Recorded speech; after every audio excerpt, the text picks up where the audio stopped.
हरसिंगार यानी कि पारिजात के पौधे से अच्छे फूल लेने के लिए इस समय यानी कि सितंबर के फर्स्ट या सेकंड वीक में हमें अपने पौधे के ऊपर कुछ ज़रूरी काम है जो कि कर लेने हैं, ताकि आने वाले सीजन में हमारा जो पौधा है भर भर के फ्लावरिंग करे।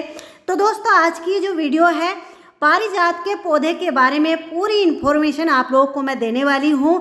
अगर आपके पास ऑलरेडी ये पौधा लगा हुआ है तो इसको इस समय कौन सी खाद किस तरीके से देनी है और कौन कौन से काम अपने पौधे के ऊपर करने हैं, ताकि आने वाले अक्टूबर तक हमारा जो पौधा है पूरा फूल और कलियों से भर जाए।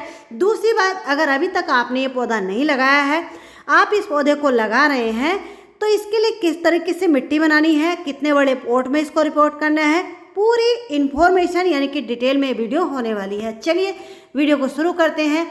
सबसे पहले बात करते हैं, देखिए हरसिंगार के पौधे को अगर आप रिपोर्ट कर रहे हैं, पौधे को लगा रहे हैं, तो उसके लिए देखिए इस तरीके के ये पॉली बैग में लगे हुए पौधे आते हैं। मैंने तो इसको कटिंग से ग्रो किया था अपने घर पे ही, लेकिन इसी तरीके का अगर पौधा आपके पास है तो इसकी रिपोर्टिंग के लिए जो मिट्टी आपको तैयार करनी है, ये रेशो आप लोग समझ लीजिए। तो देखिए सबसे पहले मिट्टी का जो रेशो हमने यहाँ पर रखा है उसको 50% लिया है। दूसरी चीज ये है कंपोस्ट। आप लोग लीफ कंपोस्ट, वर्मी कंपोस्ट, गोबर की खाद, कोई सी भी कंपोस्ट को ले सकते हैं, तो ये हमने यहाँ पर 30% ली है।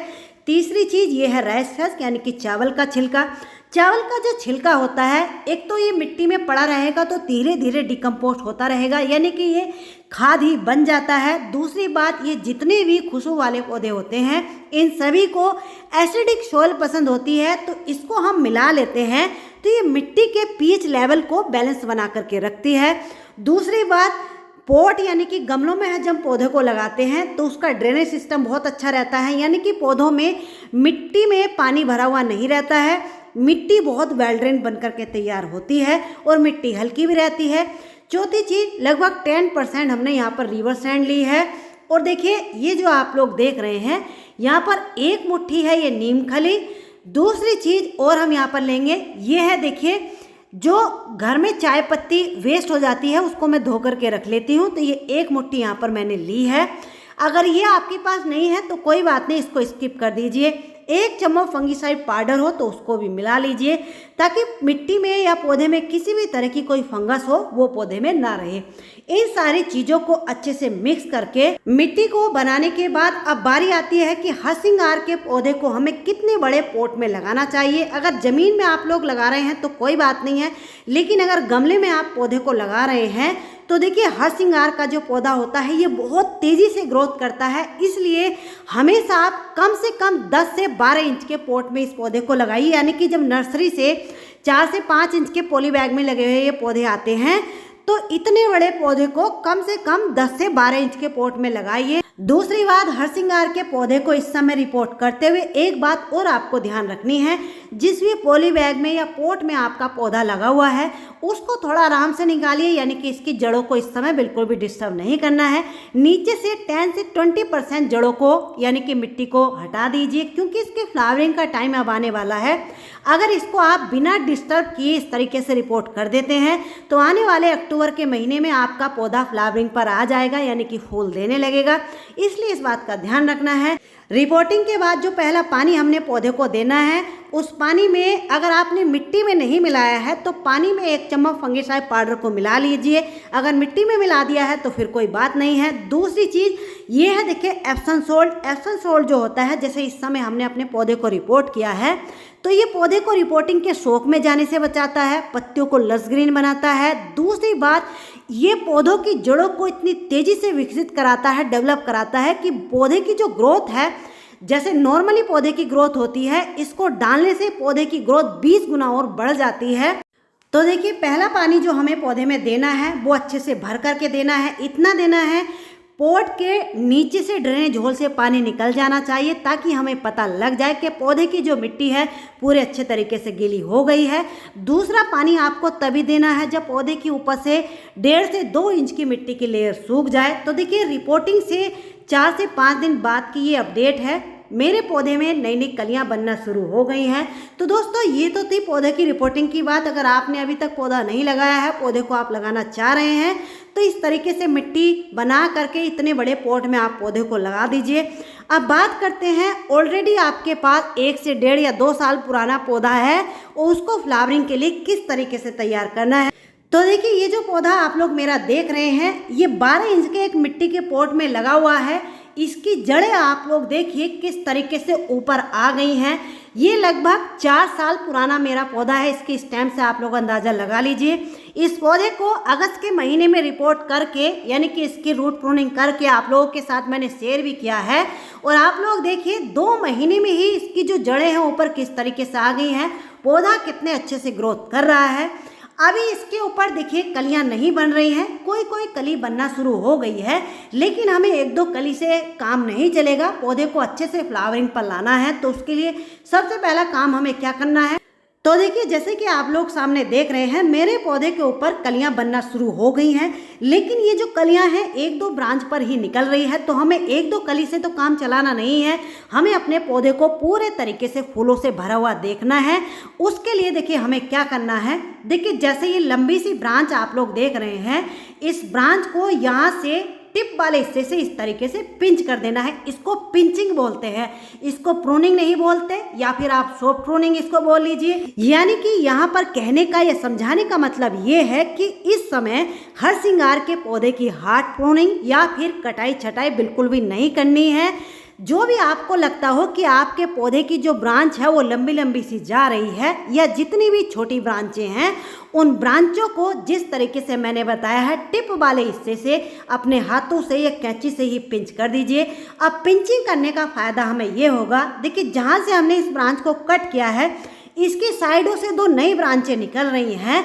तो पौधे में जितनी भी नई ब्रांचें निकलेंगी उनमें कलियां बनेंगी, यानी कि पौधे की जो पुरानी ब्रांच होती है उसमें फूल नहीं आते हैं। जितनी भी नई ब्रांच निकलेगी उसके टिप वाले हिस्से से नई नई फूल और कलियां निकलेंगे। तो इसलिए इस समय हल्की सी पिंचिंग करनी है। हार्ड प्रूनिंग, कटाई छटाई या फिर पौधे की रूट प्रूनिंग भी बिल्कुल भी नहीं करनी है। इसके बाद अगला जरूरी काम जो हमें अपने पौधे के ऊपर करना है वो है रूट फिलिंग, यानी कि इस समय पौधे को खाद कौन सी और कैसे देनी है। तो सबसे पहले आपका पौधा जिस भी पॉट में लगा हुआ है उस पॉट की ऊपर से मिट्टी की 2-2, 2.5 इंच की गुड़ाई कर लीजिए। यानी कि जैसे कि आप लोग देख रहे हैं मेरे पौधे की ये जड़ें भी ऊपर से कट करके आ रही हैं। तो घबराने की कोई बात नहीं है, निश्चिंत होकर ये काम कर लीजिए, क्योंकि अभी इसकी कलियां बनने में टाइम है। अक्टूबर तक ये कलियों पर आता है, तो अभी कम से कम 15 से 20 दिन है। तो 8 से 10 दिन में ये जो पौधा है जितनी भी जड़ें कटी फटी हैं आसानी से डेवलप कर लेगा।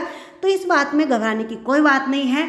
लेकिन हाँ, अगर आपका पौधा छोटा है, आपको लगता है जिस तरीके से मेरे पौधे के ऊपर से ये जड़ें दिखाई दे रही थी इस तरीके से जड़ें नहीं दिखाई दे रही हैं, फिर आपको इतनी गुड़ाई नहीं करनी है, फिर आपको 1 से 1.5 इंच की ही करनी है। गुड़ाई हमें इसलिए करनी है क्योंकि इसकी रूट फिलिंग हमें करनी है, यानी कि जड़ों में खाद डालनी है। तो अब खाद की बारी है, खाद कौन सी देनी है। तो देखिए सबसे पहली चीज़ जो यहाँ पर हमने ली है वो है 2 मुट्ठी नीम खली ली है। ये मेरा पौधा 12 इंच के पॉट में लगा हुआ है, उसके हिसाब से ले रही हूँ। अगर आपका पौधा 10 इंच के पॉट में लगा हुआ है, छोटा है, तो फिर इसकी मात्रा आप आधी कर दीजिए। दूसरी चीज़ मस्टर्ड के यानी कि सरसों खली, यहाँ पर ये भी हमने 2 मुट्ठी ली है। तीसरी चीज़ ये है, देखिए केले के छिलकों को पीस करके पाउडर बना करके इस तरीके से मैं रखती हूँ, तो ये भी हमने 2 मुट्ठी लिया है।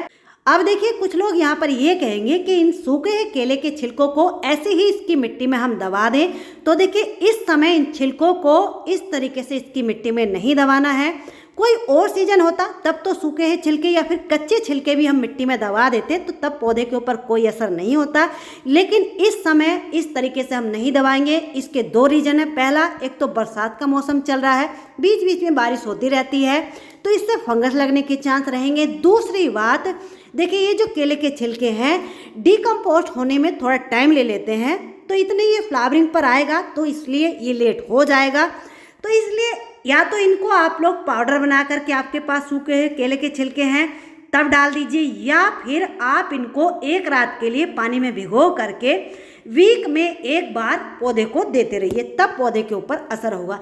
लेकिन देखिए इस समय पौधे से अगर आपको अच्छे फूल लेने हैं तो ये मस्टर्ड केक यानी कि सरसों खली और नीम खली, इन 2 चीज़ों का पौधे में डालना बहुत ही ज़रूरी है।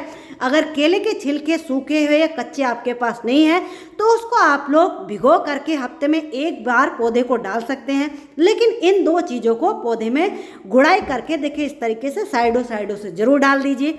इसको डालने के बाद देखिए ये जो मिट्टी हमने निकाली थी, अगर नई मिट्टी आपके पास है तो ऊपर से उसको डाल दीजिए, अगर नहीं है तो जो मिट्टी हमने निकाली थी उसी से इस फर्टिलाइजर को कवर कर दीजिए। फर्टिलाइजर को डालने के तुरंत बाद पौधे को पानी देंगे। पानी आपको कम देना है, इतना देना है पॉट के ड्रेनेज होल से नीचे से पानी नहीं निकलना चाहिए। अगर नीचे से पानी निकल गया तो जितने भी न्यूट्रिशन पौधे को आज हमने दिए हैं वो सभी पानी के जरिए नीचे से निकल जाएंगे, तो इस बात का भी आपको ध्यान रखना है। बात करते हैं इसकी सनलाइट की, तो देखिए इस समय पौधे को जितनी ज़्यादा से ज़्यादा सनलाइट मिलेगी, यानी कि कम से कम 4 घंटे की धूप तो इसको मिलनी ही चाहिए, तब ये पौधा अच्छे से फ्लावरिंग करेगा।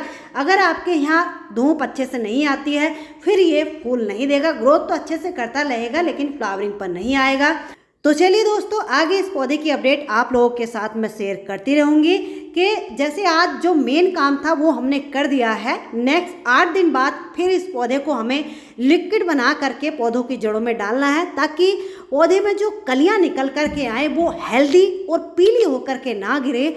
उसके लिए भी हमें 8 दिन बाद पौधे को लिक्विड बना करके देना है। वो कैसे देना है नेक्स्ट वीडियो में आप लोगों के साथ मैं शेयर करूँगी, नहीं तो ये वीडियो बहुत लंबी हो जाएगी। और आप लोग देखिए मेरे मोगरा के पौधे पे कितने अच्छी अभी भी फ्लावरिंग हो रही है। तो चलिए दोस्तों, मिलते हैं इसकी नेक्स्ट अपडेट के साथ, तब तक के लिए बाय, हैप्पी गार्डनिंग।